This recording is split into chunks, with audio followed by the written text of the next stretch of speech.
Andy, and welcome back to Get Gaming, the channel by gamers with a Y, for gamers with or without a Y. Welcome back to another solitary Sunday. I wanted to cover some of the solo games that I've been playing this summer to kind of fill in the gaps.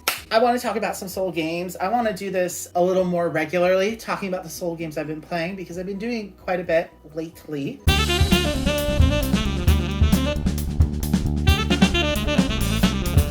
Had a little bit of a lull, I think, in the first part of the year. But I have a lot of really interesting titles to talk about this time. So I think it's kind of like a top 10. 1, 2, 3, 4, 5, 6, 7, 8, 9, 10, 11. So this is the top 11 games I played this summer. So the first game, At the Gates of Loyang, I'm continuing to add more Uwe Rosenberg games to the collection. This is one I got at Great Escape. I was having another flea market. I got this a while. I think it was April, I want to say, because they do a biannual flea market. I found this for $25, so I think it was a pretty good deal. This is very out of print, but obviously it's floating around the secondhand market, and TMG, who's the previous publisher of this game, is now sadly out of business.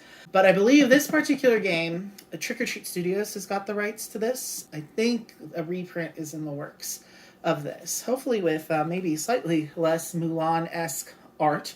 You know, we're in ancient China, allegedly. It's not the most thematic game in the world. It's a farming game, basically. So this actually was designed before Agricola, but it came out right after Agricola, and it's definitely a more streamlined game in a lot of ways. It's not really a worker placement game. It's more of a almost conveyor belt kind of resource management game. So you have this field of cards with, there's a lot of different vegetable tokens in here. I think the best part of this production is the vegetable tokens, but otherwise it's just cards and a little T-shaped board. So it's like the easiest to set up Uwe game I've seen. So the solo mode of this is really interesting because you're trying to basically fulfill all these contracts. So you have casual customers and regular customers. And the regular customers have kind of, you need to feed them basically every round or they get mad at you. And if they get too bad too many times, they will basically leave and you'll be out the potential points you could get from them. Meanwhile, the casual customers, they're a little bit easier to fulfill their orders. They're mainly to trade, to convert goods. So there's a lot of resource conversion in this game with the casual customers. And then in addition to all the customers that you have, there's also these helper cards that you can draft each round, which will help you. They're sort of one-time use cards that give you bonuses or give you one-time actions that let you kind of break some of the rules or gather resources a little more efficiently, because at the beginning of each round, you're only really taking one thing off each of your cards, and you seed the cards at the beginning of the game, and as you're going, basically emptying out the resources off these cards, you have to get rid of them. So there's a very tight resource management puzzle, which I quite enjoy. If you can get things automated really quickly and sort of time when you use certain helper cards really well, it can be a very enjoyable solo experience. Like, I've gotten it out in like under an hour, I think. This has been a really great like tea time table Euro game for me. Like, I can really whip through it, which is nice. And so the way that you win this game is, you know, you have a certain number of rounds. I think it's based on however many fields you have. I think it's like 8 or something like that. But you're basically, at the end of each round, you're trying to buy points to move up this prosperity track. So it's one of those, okay, I'm doing all this resource management stuff to be able to make money, to use the money to buy the points. And it's a very interesting system where you can spend a coin for the first point, and then every point after that, you have to spend an increasing amount of money. So I think you add the value with like the previous place on the prosperity step. So if you paid a coin to move from 5 to 6, and you want to move from 6 to 7, you have to pay 6 plus 5, 11 more coins. And I think there's about 20 is like a perfect game. And it's very difficult to get to the limited number of rounds that you have. I think my average has been like 16 or 17. I think I've been trying to break 17.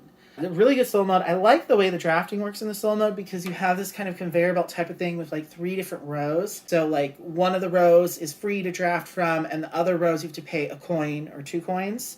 And you can kind of see a couple rounds ahead what's going to be coming your way, what kind of helper cards you can draft. I like that kind of system because it allows you to be very strategic about the helper cards you're getting and the way in which you're playing them out. so you can really have a lot of agency in the solo game. That I think is a little bit lacking in the multiplayer game. Feels a little bit more luck dependent, but very good solo mode. One of my favorite solo modes in certainly a heavier game that I've seen. So quite easy to manage, and actually I think improves the game in some ways. So highly recommend if you can get your hands on it in the secondhand market. That's at the Gates of Loyang. And we talked about this quite a bit in our Summer of Games one. It's a roll and write, Metro X. This is a really great little roll and write. I'm really glad people convinced me to give this one a shot. I'd seen it on a lot of people's recommendations for their favorite roll and writes of all time, along with like Welcome to and Railroad Inc. I like this one. You're building a subway map. That's dry erase boards, which is nice. Actually, these dry erase markers come with very excellent erasers. Important note, good job Gamewright on what should be a very basic standard for roll and write productions. If you've never played this game before, basically you're building out the subway map and you're drawing cards with numbers on them, and basically you're trying to complete the routes. You know, you're starting kind of in the window and going through the different station to station to fill in the bubbles based on which number, but you can't like skip over anything that's already been filled. And depending on which map you're playing, and there's actually quite a few fan-made maps with this that I really want to play with, but this one comes with two. The boards are all double-sided. The Metro side is easier, and Tube Town, which is the more advanced side. It's a really clever puzzle in the way the different routes are interconnected. So you can do a lot of double dipping to finish routes more efficiently, because for most routes you only are going to be able to use 2 or 3 cards for the max, I think, is be able to complete these pretty long routes. So you have to kind of do some double dipping and be very strategic in what order you're filling things in, because again, you can't skip over anything. So once you fill in a certain number of squares and then like you have one bubble until you get to the next X and you pull a 3 card, you can only use a value of 1 to fill in that gap, and you have to get rid of the excess. Very strategic little game. If you like puzzly little roll and writes, I highly suggest this. Solo, there's almost no interaction in this game beyond claiming the points. So it has this system where whoever completes a route first gets the larger number of points, and anyone who completes it after that is going to get the lower number of points. So you kind of just ignore that.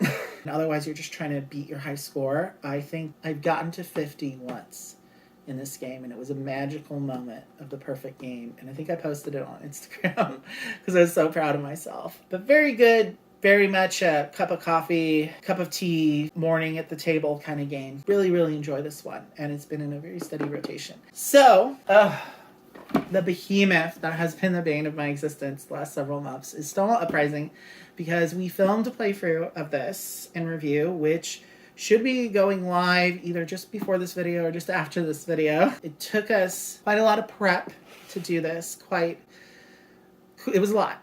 And one of the things we did to prep for this, we did a 2-player playthrough, but both did quite a bit of playing through the solo mode just to get both experiences of this game, because it is asymmetric between playing Pride and the Man. You know, it's the gay civil rights movement. And I remember when I first learned this, I did the solo mode, but I think I must have done something wrong, because when me and Rich were playing through the solo mode while we were prepping for this playthrough, it was hard. It was so hard, like close to impossible levels of hard. I'm not quite sure what suddenly got so hard about it. I think there's a bit of luck of the draw, because you use an automa deck in this solo mode, and it's pretty smooth for the most part. You know, it's pretty easy maintenance. You know, you don't have to learn a whole extra set of rules necessarily for the solo mode. But wow, that deck is really stacked in the man's favor. That's all I have to say. And you can only play as Pride in the solo mode, which I don't know.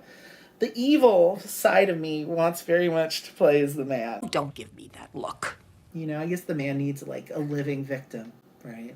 I never said I was a role model. But what about... Yeah, I enjoyed the solo mode fine. If you're primarily a solo gamer and got this game because, you know, you're passionate about this theme, like I am, you know, I think you'll have a fine time with the solo mode. It is very hard, and I think it's one of those ones that's designed to, you need to play it again and again and again, trying to beat it and trying to figure out how to most efficiently maximize your deck building, because it's very much about the deck building. And in the solo mode, you don't have as much time to do it, because the man is really like speed rolling you through things. So it triggers you going from decade to get decade, I found, much more quickly than in the 2-player game. So just be aware of that if you play the solo mode of this. But I do highly recommend this game at 2.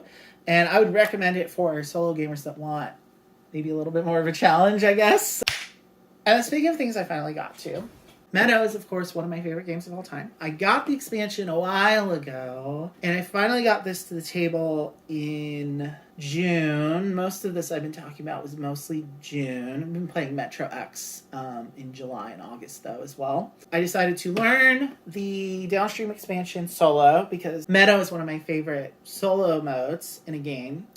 And I quite enjoy Meadow solo. In fact, I think I play Meadow the most solo. And so I did the Lazy River expansion, which is supposed to be like the easy side of the expansion board. Very interesting expansion. I was worried so in this expansion, you have this separate kind of river board and a whole new market with all these sort of water aquatic animal cards and aquatic plants. And there's a lot of new cards to add in the game. It adds a lot of new content, which is what I'm looking for in a Meadow expansion. I was worried that it would feel like kind of like this side game, like this mini game that would be like a distraction from the main puzzle of the game. But I found it integrated really well with this, and like being able to have an extra drafting action on the riverboard each turn, and having certain cards that you add to the north and south and east and west decks that actually tie in with what's going on the riverboard. Like it really came together and didn't feel like it bogged down Meadow for me. And I thought it was a really great expansion. And I feel like at least for the immediate future, I am just going to keep on playing with the Downstream expansion. If I was teaching it to new people, I'm not sure if I'd throw the Downstream expansion on it. It might be a little much. If you're teaching it to someone, maybe just the base game is more than enough to chew on because it is a medium weight game. But if you have people that are more like Euro style gamers that want a little bit more of a crunch, I think you can totally throw the Lazy River. Probably would be okay at them. I still need to do the other side of the board is called Rapids with Whitewater Rapid rafting. And that's supposed to be a little bit more challenging. So I will check back in with you guys once I try that one out. But I really was very pleasantly... I had high expectations, obviously. I was hoping it was going to be good, and it was. Highly suggest, if you like Meadow and you haven't tried it with the Downstream expansion yet, I highly suggest it. I think it fixed multiplayer. I want to see if it's going to fix some of the luck of the draw. Kind of sometimes the market can stagnate in Meadow in a multiplayer game. So I'm hoping this expansion, having that whole separate water market, I think will help give you more flexibility. If you've had a little bit of frustration with Meadow, I definitely suggest trying it with the expansion. Dandelions. This is a game I've mostly been playing multiplayer with Rich. It's a nice little filler game. Another Japanese designer. We love our Japanese designers on this channel. And this is a 2 to 3 player game out of the box. There is a solo mode that the lovely board game Dave, he's so handsome and so smart. And so he has a fan-made solo mode that he came up with that he put on BGG, and that's what I used to solo this. Very good solo mode, I must say, that Dave came up with. Really enjoyed it. I don't know that it would be my preferred way to play this game generally, because I like the area control, that tension with a live person. But if you are a mostly solo gamer, I found it was a very nice challenge, his solo mode, because you play with all 3 colors, and the other 2 colors, you're just kind of, you're automating them. Basically, you're just rolling the dice for the other 2 Automa players, and you're trying to beat the score that the Automa is just automatically getting. I will link down to the solo mode he had, because it's been a while since I played this particular solo mode, but I do remember quite enjoying it, and I played it like 4 times, like back to back. But me and Rich have just been playing this a lot. It's been our go-to filler. If you wanted to not know that there was a fan-made solo mode that Board Game Dave has done, you should definitely check that out for Dandelions. If you already know this game, or you're interested in this game and you would like to add it to your solo rotation. Speaking of heat, Flamecraft, I got this for Rich for our anniversary. This is a game we've really been enjoying together, and I've also been working for the solo campaign on this. Very solid solo campaign. Another one of those solo modes where you have other Automa players and you're just placing them. And I think the way that it works is you're basically just drawing a card on every turn and then placing the dragons in the matching locations in town. But it just means you might have to, throw some coins into the bank, and it just creates kind of a clock of the game because, you're working your way to the bottom of the deck is the end game trigger. You have a little less time than you do in the multiplayer game, so you have a really fixed number of rounds. And in the solo campaign, you're trying to, it's curating the decks and it'll tell you the different shops you're going to use. And once you beat a certain score and, basically achieve certain objectives for that particular scenario, you'll be able to unlock an achievement that will have you swapping out cards and adding cards or shops, as the case may be, and moving on to the next one. So it's a really great way of just exploring what the game has to offer. And that's what I've kind of been using the solo campaign to do. If you are a solo gamer, I highly suggest it. I think it's a really good solo mode. It's not like the most challenging in the world, I've found. Like, it's still a pretty light experience, but you can whip it out in under an hour. A guarantee. Which is nice. So if you just love this art and this theme and you just want to kind of live with it a little bit, I think the solo mode's good for that. But it's not a game I would go out of my way to recommend to solo players unless they're already interested in the game. It just kind of gives you, it's nice. It's one of those cases where it is nice to have that solo mode, even if it's not 100% necessary, right? Speaking of solo modes, Creature Comforts. I can't believe it was the first time I actually played this solo mode for Creature Comforts. I've only ever played it multiplayer. Played it at 5, 4, 3, 2, and now 1. So I've officially played this game at every single player count. We were raving about this game when we first played it in November, December. I don't want to say we have cooled on it a little bit. Just a little bit. I still very enjoy it. I think it's a really good dice worker placement game. And the solo mode's really smooth as butter. I mean, it's already pretty multiplayer solitaire for the most part, because again, it's a worker placement game where you're not blocking spots from people. And in the solo game, you can kind of just focus on the contract fulfillment aspect of it and not have to worry. You don't have to wait for other people. So again, the benefit of the solo game is there's no downtime, which is my main complaint about the multiplayer game, is all the downtime is really, really an issue that I don't really know how to solve at this point, other than I probably would only play it at 2, maybe 3. If I was teaching it, maybe I'd play it at 4, but never 5 again, for sure. And I would probably prefer it at 2. The solo mode was fine. It definitely made it clear to me that once you've played through this game a certain number of times, you get to know the cards pretty well. And I kind of wanted a little more variety in the comfort cards themselves, the different kinds of combos and contract fulfillment things you can do. After a while, you kind of learn which combinations are really the for sure gonna win you and get you a lot of points kind of combinations. There's a couple that are even a little OP. I am hopeful that they would do some kind of expansion or maybe add some new content to it. But, the game on itself is fine. It's fun. I've really enjoyed my time with it. And I'm glad that, we've definitely seen every corner of this game at this point, I feel. I know there are some extra, what do they call, not customers, but the visitors that come to the inn.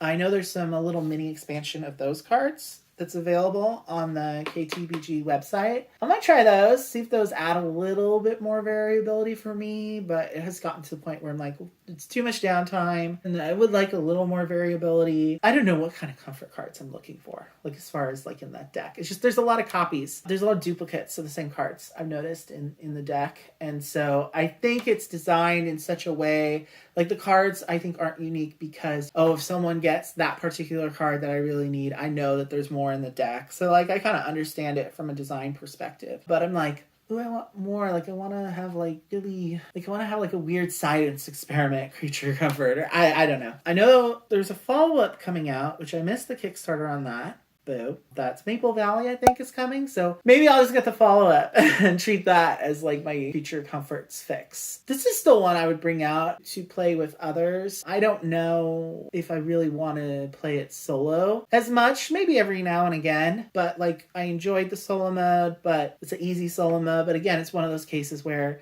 I appreciate that there's a solo mode, but it's not my preferred way to play, So I want to talk about, before I get to the last thing, I do want to talk about Cascadia, because I'm a little lukewarm still on Cascadia. I'm not sure why, but while Rich was gone, he loves Cascadia. It's one of his favorite games. I'm more of a Verdant and or Calico person myself. I love Verdant. I love Calico. Cascadia just feels a little abstract to me. It feels like Sprawlopolis to me with the scoring for adjacencies, and I think Sprawlopolis is a little more dynamic in the way that it scores, and it's easier and quicker, and I don't know. I like a city builder a little bit better. Like, yeah, I like animals, but the Pacific Northwest animals, it just feels a little like too butch, and like the brawny man is gonna pop around a corner at any point. That's how I feel about the theme of Cascadia. But I enjoy it, and Rich enjoys it. It brings him joy, and so, you know, when he wants a light tile placement game, that's kind of the one that he wants to reach for. So, but he left for a week in August because he always stays with his friend Jennifer in Bodega Bay for a week in August. It's like their yearly vacation, you know, girl time. And so I'm usually stuck at home. I just was like, well, we finally got this back out the shelf because Rich wanted to do it. So I was like, okay, I'll get back into the solo campaign because I'd worked through like, I think the first 4 or so solo campaigns and scenarios. There's 15 scenarios as I recall, and you're kind of filling in the little hiking map, you know. It's thematic, I guess. And so I started working for the next couple of chapters. They were very hard. Very hard. It's very hard scenarios, actually, in that solo mode. And it's good. I mean, Cascadia is a good game. Very good solo. You know, if you want just a solo puzzly game, I mean, Verdant kind of fills that niche for me a little bit more. I like more the cottagecore plant mama vibe. And if you're looking for a true romance, you can help me with my plans. Oh. In Verdant, as opposed to the more outdoorsman vibe in Cascadia. Like, I love nature. I don't know, it's the same 5 animals all over again. Again, it comes to that lack of variety, and it feels like a very abstract, technical type of puzzle to me. So it's not as, I don't know, it's just maybe the art aesthetic is a little more interesting to me. I like exotic plants more than snow-capped mountains, I guess. So, you know, Cascadia, good solo mode. So I want to talk about some button shies that have come in this summer recently. I am part of the Board Game of the Month Club for button shies, so I get a lot of the new ones. And also, you know, sometimes I switch out the ones they're sending if they're not that interesting to me for older titles I want to try. And I also backed the recent Kickstarter for Steve Armini's 2 new button shy games. But I want to talk about one of the older titles I had them send to me first, which is Rove. I've been wanting to try this one for a while. Michelle from Second Star to the Left, an excellent channel that you should definitely check out. She's lovely. Really, she was like my first button shy dealer. She's the one that really turned me on to button shy. This is one that she loves. I've heard people really rave about this. It's basically a slide puzzle. Do you remember that old Pixar movie, WALL-E, with the little robot trying to find love? He's collecting trash on the surface of the planet or whatever. So this is kind of like that theme. Results-oriented, versatile explorer. So it's like you're like the Mars rover kind of. I like the art on these cards of like the little Mars rover, and you have the different goal cards you're doing. You like scan, you know, the little robot, he's like scanning the surface of the planet, or like, you know, navigate. He's, you know, going across the gulfs and stuff. Very cute.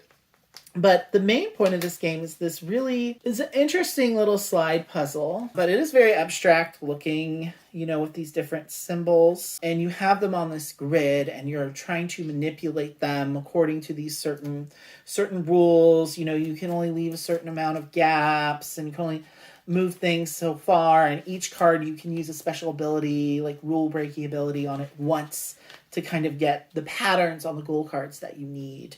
You're trying to get through a certain number of goal cards in order to win the game. I have not beat it yet.